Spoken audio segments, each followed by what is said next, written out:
Let me show you a really simple way for saving an image on your iPhone as a PDF file. And you could do this with just one image, or you could do a whole bunch of images as one PDF file that you could share with anyone. Let me show you how. The first thing is I need to go to my Photos app here and find the images that I want to save as a PDF.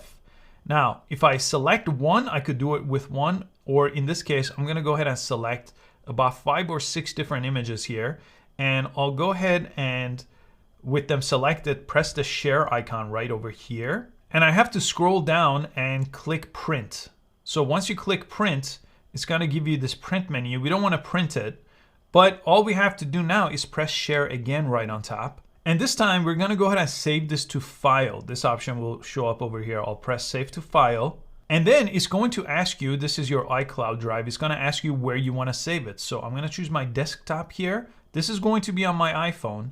And I'm going to press save right over here. Now, in order to find it, I need to find an app called Files. So if you just search for Files, you'll see that app, open it. And here's that folder. So this is the PDF I just created. You could see all the images are lined up in the order that I saved them. And you could always press and hold just to make sure it's in PDF file format. Press Get Info, and you should see PDF Documents, not image or JPEG over here. And you could also quickly share this with the share icon over here, or just keep it saved on your iPhone as a PDF. I hope you found this useful, and I'll see you on the next video.